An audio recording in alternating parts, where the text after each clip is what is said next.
Et nous sommes de retour au plateau pour la suite de cette émission. Nous abordons notre deuxième sujet. Nous parlons toujours de la République démocratique du Congo. Joseph Kabila accuse Félix Tshisekedi de troubles dans l'est du pays. Bien sûr, l'ex-président congolais Joseph Kabila est sorti de son silence dans une tribune publiée dans un média sud-africain. Il est revenu sur la situation dans l'est de son pays depuis cette reprise des attaques dans l'est de la République démocratique du Congo, attaques menées par le M23. Joseph Kabila plutôt est resté longtemps silencieux sur la situation, même si certains de ses proches se sont prononcés. L'ex-président congolais était resté dans un grand silence. On attendait sa sortie. Eh bien, il se prononce sur la situation. Pour lui, le président Félix Tshisekedi est en grande partie responsable de cette situation et qu'aujourd'hui, la solution militaire ne serait pas la bonne, même si on arrivait à dominer militairement le M23, le problème ne serait pas résolu parce que pour lui, le président Félix Tshisekedi se serait peut-être transformé aurait plutôt mené une gouvernance d'intimidation avec des arrestations arbitraires, des exécutions sommaires et extrajudiciaires, ainsi que la provocation de l'exil pour certains hommes politiques et des journalistes. Pour lui, le président a mal géré tout simplement le pays et c'est ce qui serait la cause de la situation dans l'est de la République démocratique du Congo, une manière pour lui de promettre un meilleur avenir avec son retour annoncé sur la scène politique. Nous en parlons avec nos invités. Je commence par vous, Madame Adjonou. Enfin, Joseph Kabila se prononce après plusieurs moments ou bien plusieurs mois de silence dans cette crise qui secoue l'est de la République démocratique du Congo. Le prédécesseur de Félix Tshisekedi accuse ce dernier d'être responsable en grande partie de cette crise dans l'est du pays. Ce n'est pas seulement sur cette crise-là. Joseph Kabila, depuis son départ du pouvoir, sa prise de position ou ses sorties sont rarissimes. Et il faisait certaines sorties sporadiques liées à sa personnalité, mais intervenir sur la situation politique, même lorsque son parti politique était en train d'être déchiqueté par le président Tshisekedi, il n'a jamais pris la parole. Certains proches de lui essayaient de véhiculer des narratifs qu'on attribuait à sa personnalité, mais c'est une sortie qui était attendue et qui vient véritablement donc clarifier une position qui était restée jusqu'alors en tout cas très confuse. Mais je pense que à la lecture de cette sortie, je pense qu'il faudrait véritablement donc à analyser en profondeur, à aller plus en avant. Parce que quelque part aujourd'hui, sur la situation politique, il a intervenu dans cette tribune-là, mais également sur la situation préoccupante qu'est la situation de l'Est du Congo, qui est cette situation d'ampleur majeure dont tout le monde attendait. Je pense que ce qu'il a dit, c'est vrai qu'on peut lui attribuer un discours politique, puisque de toutes les façons, lorsque vous les analysez, c'est la même chose. Lorsque, en tout cas, Tshisekedi, sinon le parti politique du père et du fils de Tshisekedi, c'est le même narratif qu'il essayait donc de véhiculer lorsqu'il était donc dans l'opposition. Donc on peut estimer que c'est un opposant qui parle, puisqu'il a dit, puisque lorsque vous prenez Tshisekedi qui a fait des achats pratiquement de conscience en faisant en sorte que les partis politiques soient davantage déséquilibrés en sa faveur, etc. Je pense qu'il y a une part de véracité à tirer de cette tribune-là. Mais au même moment, lorsqu'il dit dans l'aide de la République du Congo, lorsqu'il se prononce dans l'aide de la République, je pense que lui-même n'avait pas fait mieux. Parce qu'on passe cette localité, puis Sana le faisait dans l'une de ses analyses en disant que voilà la pauvreté qui côtoie la richesse. C'est l'une des localités qui donne plus de richesse au pays, mais c'est là où également où la pauvreté côtoie. Donc vous convenez avec moi que les successions présidentielles que le pays a connues n'ont véritablement pas pris en compte les préoccupations majeures de cette localité-là, qui valaient donc mettre les infrastructures qui pourraient en réalité militer en leur faveur. Malheureusement, aujourd'hui, on constate que ça milite en leur défaveur et pour la bonne cause. Donc je l'ai dit tantôt lorsque j'ai pris la parole en disant en réalité que Tshisekedi s'était mal pris en ne dialoguant pas avec le M23 pour connaître en réalité leurs préoccupations. Mais aujourd'hui, si les gens essaient donc de faire la part des choses, c'est justement parce qu'on les a promis mieux. On les a dit véritablement que ne venons pas pour combattre les civils, etc. Mais le militaire qui a les armes, de toutes les façons, entre les deux, ils doivent se combattre. Ce sont les balles perdues qui vous atteignent. Nous venons en réalité pour vous sauver d'une situation embryonnaire dans laquelle vous avez végété il y a longtemps. Donc ce discours-là passe. Et surtout sur un terrain où on ne constate plus les acteurs politiques, ni les acteurs gouvernementaux, qui ne sont plus là pour réellement dire que voilà, ce que nous proposons, à partir du moment où nous reconnaissons que nous avons échoué dans le développement de cette localité, voilà ce que nous proposons. Donc le terrain était vide et très propice au M23 qui a su donc tirer meilleur profit de la situation et a véhiculé un narratif qui plaît aujourd'hui aux gens de l'Est, dont la population elle-même s'est accommodée donc au M23 pour continuer donc la lutte. Donc cette lutte-là n'est plus seulement une lutte sur le plan militaire, mais a dévié pour aller sur le plan social. Donc le politique lui-même est rentré dedans. Donc c'est le politique aujourd'hui, puis dans leur globalité, et les militaires confondus, qui vont aujourd'hui attaquer le pouvoir central. Moi je me pose une question. Est-ce que nous n'aventurons pas vers une scission de la RDC? Je l'ai dit entre-temps en disant, lorsque vous refusez de négocier et que l'adversaire prend du poids, ça voudrait dire qu'il va beaucoup plus peser dans les négociations à venir. Donc malheureusement pour le pouvoir central de la RDC. Merci beaucoup Adam, je vous reviendrai tout à l'heure pour voir si cette option était la meilleure pour revendiquer de telles choses. Félix Tshisekedi est accusé d'être l'acteur principal ou la cause principale de cette crise dans l'Est de la République démocratique du Congo. Son prédécesseur Joseph Kabila est sorti de son silence dans une tribune. Il charge le président congolais d'avoir provoqué une telle situation à travers les exécutions sommaires, la mauvaise gouvernance, les intimidations, l'exil des autorités politiques, religieuses et même des journalistes. Tout cela a fait ou a été un terreau fertile pour l'éclosion ou bien cette reprise des activités du M23 avec la reconquête des territoires dans l'est du pays. Sana. Oui, tout à fait. Moi je pense que c'était une maladresse. Peut-être il pensait être plus malin, je parle du président Tshisekedi, en voulant écarter du jour au lendemain un président, je parle de Joseph Kabila, qui, je le disais tantôt, a fait quand même 18 ans à la tête de ce pays. Félix Tshisekedi ne devait pas casser l'union ou bien son accord avec Kabila, reprendre le contrôle du Parlement? Non, je pense qu'il devait tenir compte de beaucoup plus de facteurs. Quand vous avez... Aujourd'hui, je pense que l'ancien président et sénateur à vie, Joseph Kabila, il a la main. Et puis, on peut quand même dire qu'il a su mettre en déroute en 2012 et en 2013 le M23. Donc, c'est ça qu'il revendique aujourd'hui. Lui, il prétend, il dit que, et c'est un fait, grâce à une stratégie cohérente. Et aussi avec le soutien de la communauté internationale. Il a su mettre en déroute le M23. Donc, il se pose l'homme qui a la solution. Et ce que Tshisekedi, pour avoir décousu le tissu social du pays, n'arrive pas et est incapable de faire. Et rappelons-le, et on parlait tantôt d'un patriotisme qui a manqué. Rappelons-le, 300 mercenaires roumains ont fui. Bien sûr. Ils ont fui. Et il paraît-il qu'ils avaient eu même un deal avec Kigali. Ils ont fui. Donc ça veut dire que le malaise est très profond. Très profond et on ne saurait pas le simplifier en disant qu'il y a une armée qui n'a pas combattu. Je pense qu'ils sont sur le terrain, ils sont mieux avisés que nous. Et aujourd'hui, je pense que Joseph Kabila, en faisant cette sortie, je pense qu'il est en train de se poser en l'homme de la situation.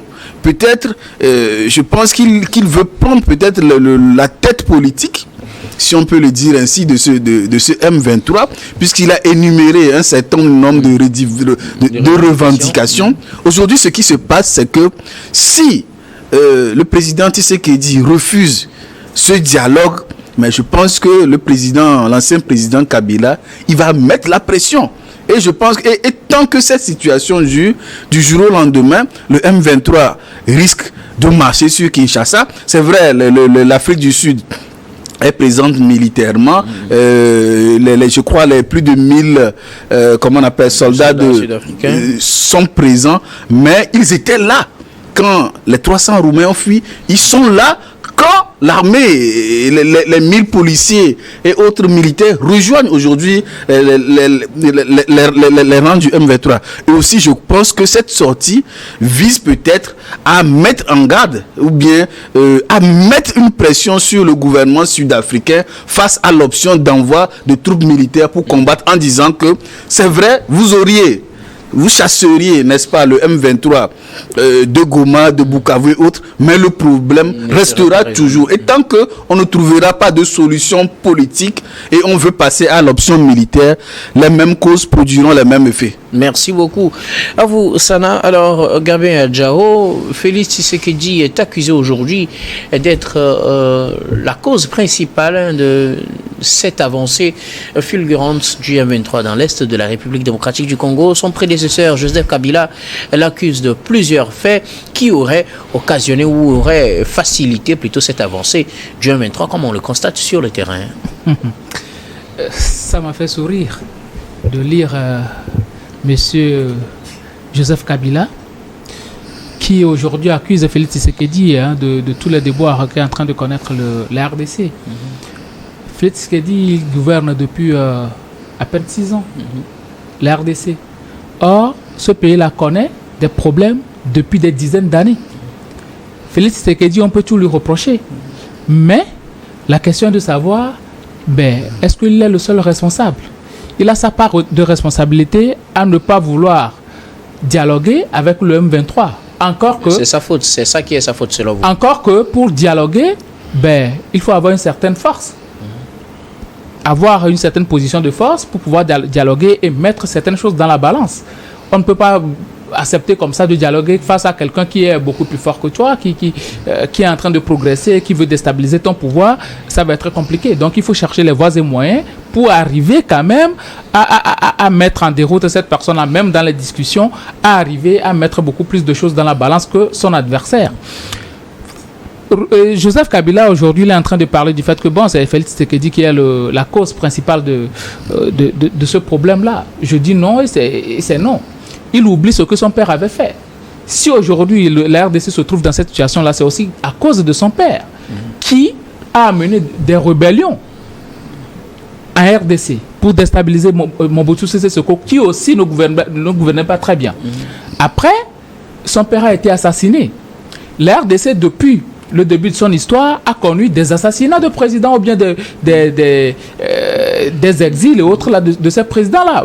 Lumumba a été assassiné, Mobutu a été évincé, il était exilé au Maroc. Ensuite, son père est venu, le père Kabila était venu, il a été assassiné et lui-même, il était revenu. Heureusement, lui, il a pu faire 18 ans au pouvoir.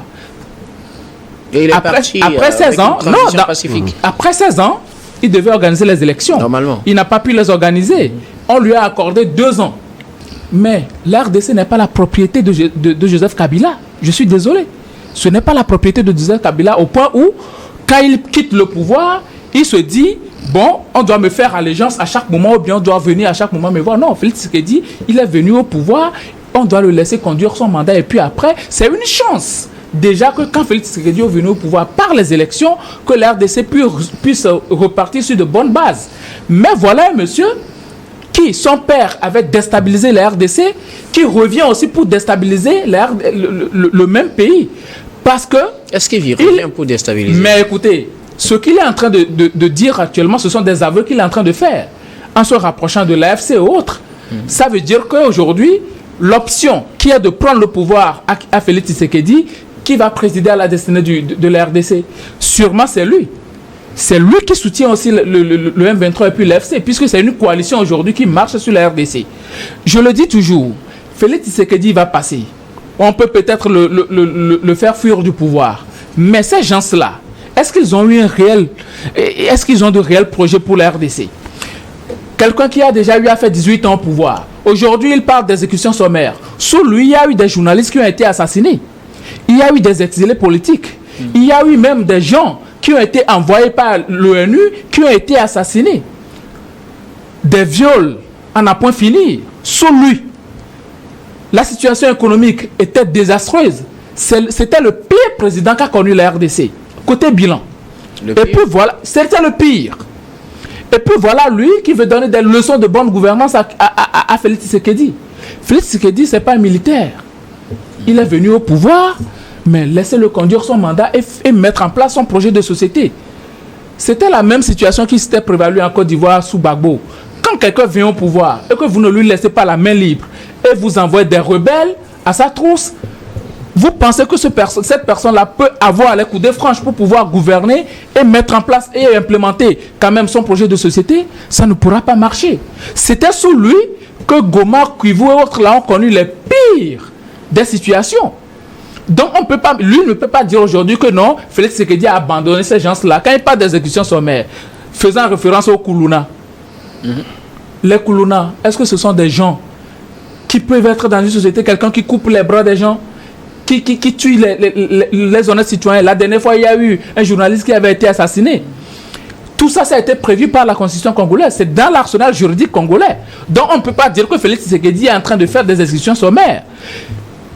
Il n'y a personne de mal placé que Joseph Kabila pour parler du bilan ou bien de la situation actuelle. Pour vous, c'est une sortie ratée pour Joseph Kabila? C'est une sortie véritablement ratée.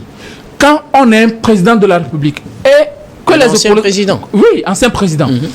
Que les opposants là aussi m'écoutent, les Martin Fayoulou, les Moïse Katumbi, autres là aussi, qu'ils m'écoutent très bien.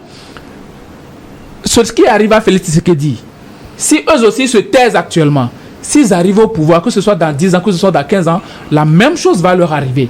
Parce qu'il y a certaines personnes qui sont en train de prendre la RDC comme leur propriété privée avec les armes au poing. Il faut faire très attention. Il faut tout faire aussi pour poursuivre Joseph Kabila en justice. Parce que ce genre de messieurs-là, ils ne doivent pas exister dans un pays. Ils sont en train de mettre à mal le vivre ensemble en RDC et aussi la sécurité des populations. Merci beaucoup à vous, Gabin Adjaro. Je reviendrai à vous tout à l'heure. Adam, vous expliquiez un peu cette situation, cette sortie de Joseph Kabila par la mauvaise gestion, la mauvaise gouvernance qu'on remarque. Gabin Adjaro vient de faire remarquer effectivement que cette mauvaise gestion, cette mauvaise gouvernance ne date pas de l'époque Félix Tshisekedi et que ça a duré depuis longtemps. Mais quoi qu'il en soit, est-ce une solution ou est-ce une raison pour aller prendre des armes contre son propre pays quand le pays est mal géré, quand le pays est mal dirigé? Est-ce qu'il faut aller former des rébellions pour attaquer les pauvres populations, pour faire des milliers de morts qui jonchent les rues, pour espérer reprendre le pouvoir, leur donner un avenir meilleur? Personne ne saurait dire que c'est la bonne option. Et malheureusement, je pense que le patriotisme nous amène à pouvoir véritablement donc gérer les choses par le dialogue. C'est vrai quand même... le moins qu'aurait bien voulu la RDC et encore mieux la communauté internationale. Mais je pense que le mal de la RDC, surtout dans cette localité-là, ne date pas, en tout cas de cette mauvaise gouvernance de Félix Tshisekedi. Je pense que ce soit le M23 ou d'autres groupes également qui sont coalisés pour rejoindre le M23 parce que il y a eu le soutien d'un pays de Paul Kagame. Je pense qu'on trouvait la bonne option pour se coaliser. Mais après tout, même si on sait qu'ils ne partagent pas les mêmes idéologies, que demain, ces coalitions ne seront que des coalitions éphémères qui passeront, justement parce que la RDC, aucun président, en tout cas de ces dernières années, n'a eu véritablement, en tout cas, les coups de France pour véritablement mener une lutte contre ces poches de violence existantes depuis des années. En réalité, moi, je pense que le mal vient de là.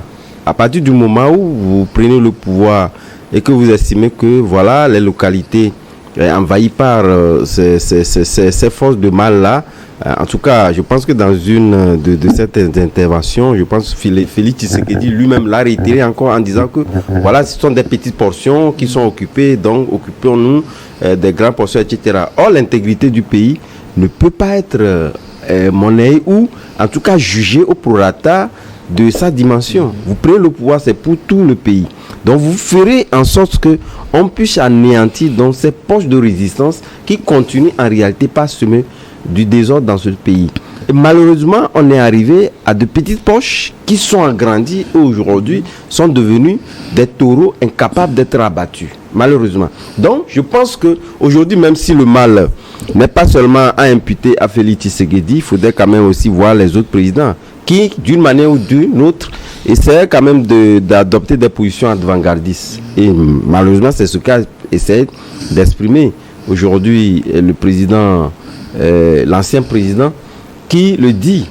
Quelque part, ça voudrait dire dès son départ et son mutisme depuis, en tout cas, la crise politique que connaît la RDC, ça voudrait dire quelque part que, voilà, il était dans une position aussi avant-gardiste, en maintenant le lien avec le M23, où pratiquement d'autres groupes sont alliés au M23 et ont des soutiens, parce que lorsque vous quittez le président, la présidente de la République d'un pays pendant 18 ans, quand même, vous avez un poids financier qui peut permettre véritablement de faire soutenir dans des rébellions. Et aujourd'hui, il fait son entrée politique en parlant directement de l'avenir politique du pays, en s'appuyant naturellement par ce mouvement-là. Ça voudrait dire cette position avant-gardiste également. On aurait pu quand même le constater avec d'autres présidents qui sont passés. Et Félix Tshisekedi aujourd'hui, nous n'avons pas les éléments à notre possession pour juger de sa position avec d'autres groupes, mais quand même, je pense que c'est un cercle vicieux, un serpent qui se mord la queue, qui va toujours revenir. Alors, est-ce que Laurent Kabila,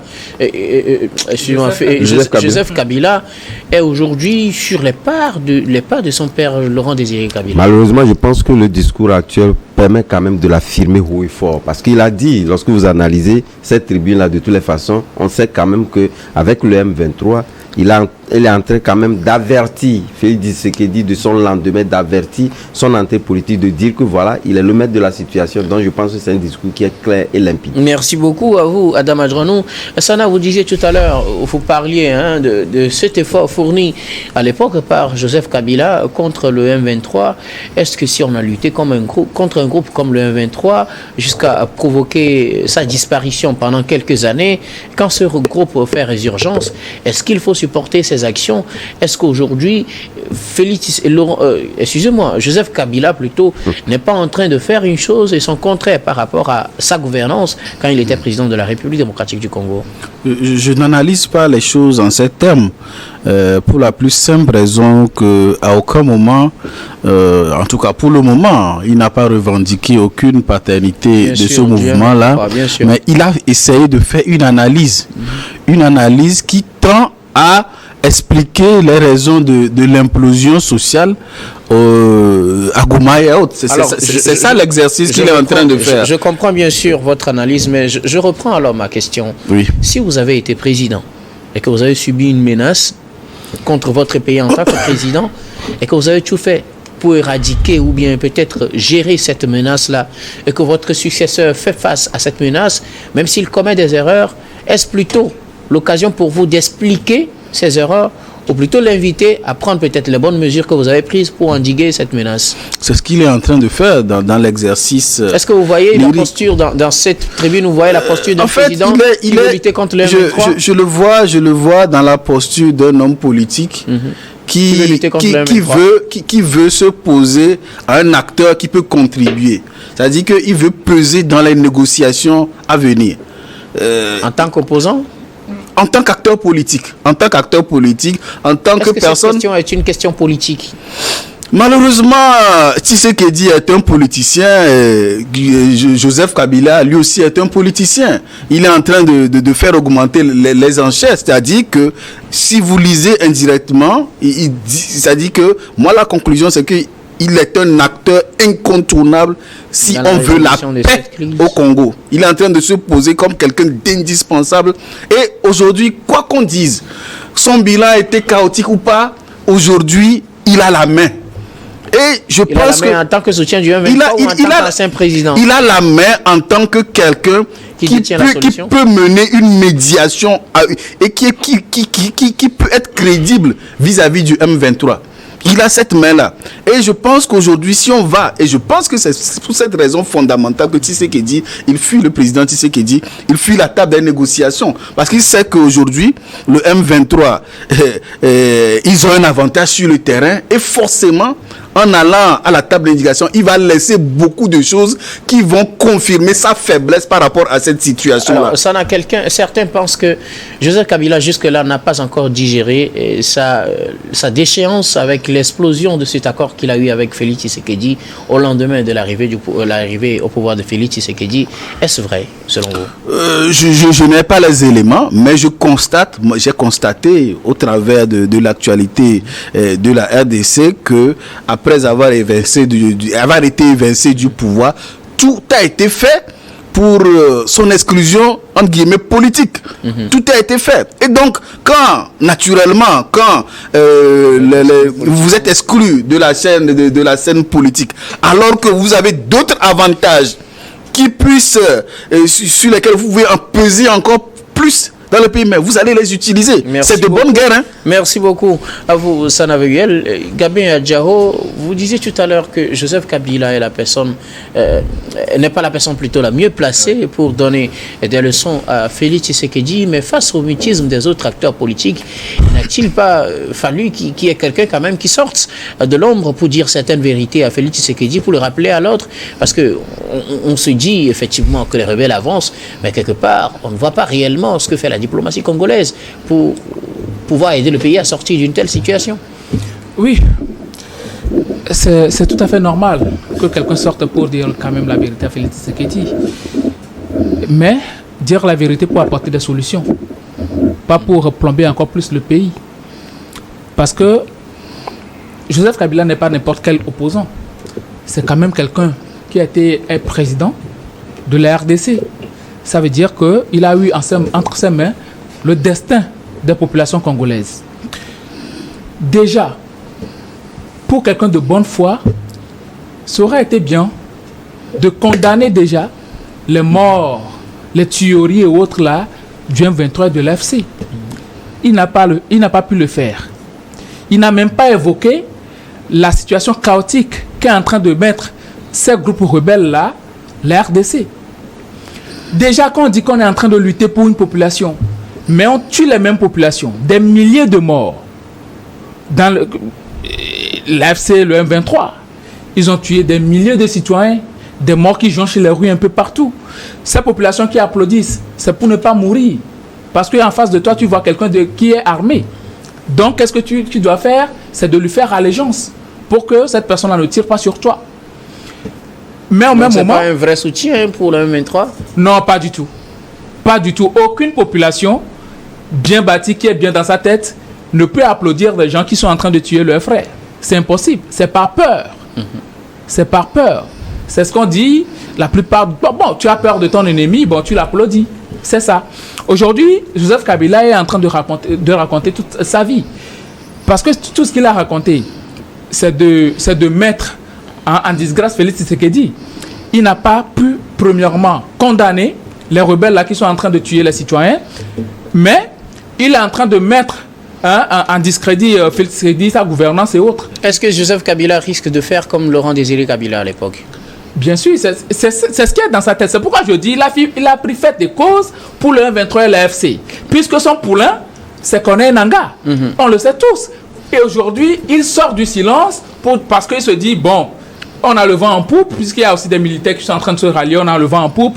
Ce monsieur-là ne veut pas négocier quoi que ce soit. Il n'a pas la capacité de négocier quoi que ce soit, puisque c'est lui qui a le soutien du M23 et de l'AFC. Il faut tout faire pour évincer ce genre de vers-là dans les flux. Merci beaucoup à vous tous pour vos contributions. Nous allons marquer la pause pour le journal, puis on reviendra tout à l'heure pour la suite de cette émission.